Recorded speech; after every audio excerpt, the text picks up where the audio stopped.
Mubarak, welcome to അവോദസ് career talk. രണ്ട് വിചാരം സുഖമായിട്ടിരിക്കുന്നു. ആ അവോദയിൽ ഏത് കോഴ്സാണ് എടുത്തത്? മൊബൈൽ എഞ്ചിനീയറിംഗിന്റെ എഞ്ചിനീയറിംഗ്. ക്ലാസ് ഒക്കെ എങ്ങനെ ഉണ്ടായിരുന്നു? ക്ലാസ് ഒക്കെ എളുപ്പമായിരുന്നു. ഓക്കെ, റെക്കോർഡ് ക്ലാസ് ഒക്കെ നന്നായിട്ട് മനസ്സിലാവുന്നുണ്ടായിരുന്നു. ആ ആ ഓക്കെ.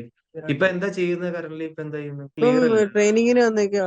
ഇപ്പൊ ട്രെയിനിങ്ങും വർക്കുമായിട്ട്. ഏത് കമ്പനിയിലാ? ഇത് എറണാകുളം കമ്പനി, എറണാകുളത്തെ ഒരു വർക്ക്ഷോപ്പിലാ. Okay okay. വർക്കൊക്കെ എങ്ങനെയുണ്ട്? വർക്കൊക്കെ ഏകദേശം എളുപ്പമായി വരുന്നുണ്ട്. Okay okay. അവോദിനെ കുറിച്ച് എങ്ങനെയാണ് അറിഞ്ഞത്? പ്ലസ് ടു കഴിഞ്ഞ് നിൽക്കുമായിരുന്നു. അപ്പൊ ഇതെനിക്കൊരു കസിൻ വഴിയാണ് ഞാൻ അറിഞ്ഞത്. Okay okay. ആദ്യം കേട്ടപ്പോ ഇത് ഒരു ഫേക്ക് ആണെന്ന് തോന്നിയായിരുന്നു. ആണെന്ന് അവോദ തോന്നിയില്ല. ഒരു കോഴ്സ്. അപ്പോഴത്തെ ഒരു അവസ്ഥയില് നമുക്ക് എന്തെങ്കിലും ഒന്ന് വേണമെന്നുള്ള ഒരു തീരുമാനത്തില് പെട്ടെന്ന് ഓക്കെ പ്ലസ് ഓക്കെ. ടു കഴിഞ്ഞ് ഒരു കേട്ടിരിക്കുവായിരുന്നു. കഴിഞ്ഞിട്ടിരിക്കുവായിരുന്നു. Okay okay. അവോദയിൽ ഇപ്പൊ 40-ൽ പരം കോഴ്സുകളുണ്ട്. ഇനി വരാൻ പോകുന്ന സ്റ്റുഡൻസിനോടും ഇപ്പൊ പഠിക്കുന്ന സ്റ്റുഡൻസിനോടും അവരോട് എന്താണ് അവർ പറയാനുള്ളത്? ക്ലാസ് ഒക്കെ നന്നായി മനസ്സിലാവുന്നുണ്ട്. ട്രസ്റ്റ്ഫുൾ ആണ്. ക്ലാസ് ഒക്കെ നല്ലപോലെ മനസ്സിലാവുന്നുണ്ട്. Okay okay. മുബാറക്കിന്റെ വിലപ്പെട്ട സമയം മാറ്റി വെച്ചതിന് ഒരുപാട് നന്ദി. താങ്ക്സ്.